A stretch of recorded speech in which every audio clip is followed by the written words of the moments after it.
Don Lemon is, of course, a CNN anchor. Well, he was off one day recently, but he was very interested in President Obama's speech about Trayvon Martin and race, and he was also very interested. There was a conservative commentator who came on the air and critiqued President Obama for that speech, and Don Lemon was very upset by that, and he called in to weigh in on the issue.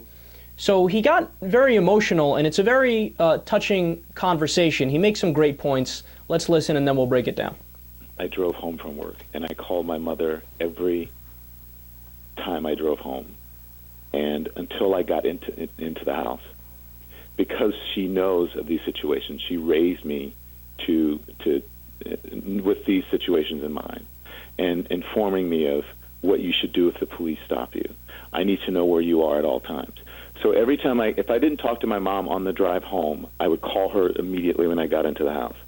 And so yesterday, after Anderson's interview with Trayvon Martin's mom and dad, my mom texted me and she said, that interview with Trayvon's mom and dad reminded me that I have always feared for you as a male person of color, even today, and you are an adult. Still fear for your safety. You would always wonder why I would always want to hear from you when you would get off work late nights. I could go to sleep once I heard you say, we're inside, and I heard your house alarm. I'm a 47-year-old man, and my mom is still worrying that someone is going to mistake me as a criminal. And that's why it is important for African-American men, and that's why the president spoke as he spoke. This isn't something that black men, specifically African-American men, make up or want to happen. If you have the most powerful African-American man in the world telling you that there is a problem, there's nothing in this politically for him, perhaps people like Ben Ferguson, who I like and respect a lot, should listen, should sleep on it before they react and deny the context of what could have happened to Trayvon Martin and could be and is happening to most African-American men in this country. I had been profiled. I had to sue a department store for a security guard who pushed me into traffic and accused me of stealing something when I had the receipt in my pocket. And when the police showed up, I was working in one of the top 3 markets in the country as a news reporter. When the police showed up, they went to the security guard and said, this gentleman called police, go sit in your car.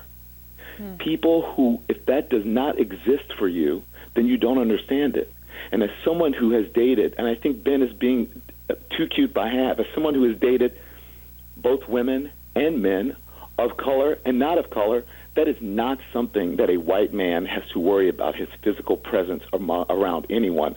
That is something that an African-American man grows up with, learning, and you raise your voice when you're speaking to people. Oh, yes, sir, you don't speak in your normal deep voice because you don't want people to be intimidated by you. Sometimes you don't get on elevators with people. Sometimes you can't get taxis. And those things, it's all well and good. You learn to accept it, but it's a reality. And for people to deny it, I think, is insulting, not only to the President of the United States, but for people who helped build this country. Wow, that was powerful. He actually was tearing up. You could hear it in his voice there at certain points.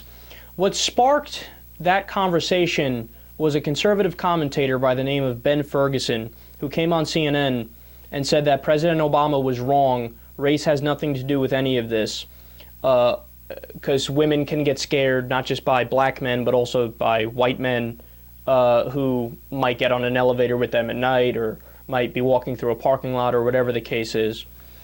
So according to Ben Ferguson, it's not about race at all. Now, look, I don't want to poo-poo Ben Ferguson's point, and I don't think Don Lemon does either, because of course, if there's, say a 300-pound, muscle-bound white man with tattoos on his body or something like that, and there's a, 82-year-old little old woman, yeah, there's a likelihood that probably going to be afraid, or it doesn't even have to be a big tattooed guy. It could just be, I don't know, a 5'9", average build man. Look, I don't know. I don't want to get into all the details, and I don't want to speculate too much here. But where I have a problem, and where I think Don Lemon has a problem, and he articulated very well some personal experiences there, is that it's not equal, right? So it's just flat out incorrect to say race has nothing to do with it ever under any circumstances. Now, Ben Ferguson creates a straw man about Obama and says, Obama said that 100% of the time, every black man with every black woman, the woman would be scared.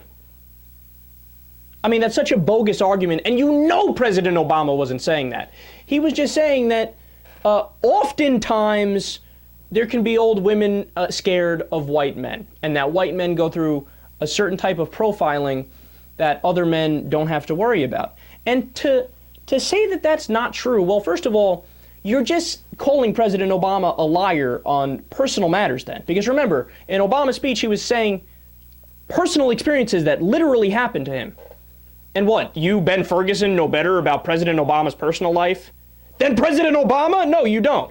And same thing with Don Lemon. Don Lemon's like, dude, who are you? You don't know what goes on in my life. Here, I'll give you specific examples of what I've had to go through in my life, whether it be he was accused of robbing something, meanwhile he had the receipt, and then when the cops came, they went to the security guard who started the problem because they thought, hey, it's a black guy, it's a security guard, I'll go with the security guard, right? Or whether it be him having to call his mother every single day because she's scared that something might go wrong because he's gotten profiled. He also, at other times, he's talked about how he's had run-in with the cops in the past where he's been dating a white woman and they've gotten pulled over, and his girlfriend would say, wow, they're treating us really bad. And Don's like, well, later he would say, yeah, because look at me and look at you. Like, I'm black, you're white, and a lot of people won't approve that. And he was pulled over in the South, too. Let me be clear. So, look, you can't pretend like that doesn't exist. Of course it exists. And by the way, it's not just anecdotal and personal experience stories. The studies say the same thing. We've been over 1,000 of them, whether it's the traditional black name on a resume versus traditional white name. Everything else equal, the white name gets all the hits. Whether it be the black hand on eBay selling an iPod or the white hand on eBay selling an iPod, all information equal, the white hand gets all the hits. Whether it be black people and white people using drugs at the same rate, but black people get arrested 4 times more often. Whether it be a black person or a white person committing the same crime, but the black person is significantly more likely to get the death penalty. I mean, there's so many concrete, hardcore examples. The recent one that we learned from ABC, it resurfaced from a few years ago. A black man trying to unchain a bike and trying to take a bike out, and a white person do the same thing. When it's the black guy, people assume that he's stealing it. When it's the white guy, people ask, hey, do you need help with that? Look, there's so many concrete examples, and Ben Ferguson is living in La La Land if he thinks race has nothing to do with any of this.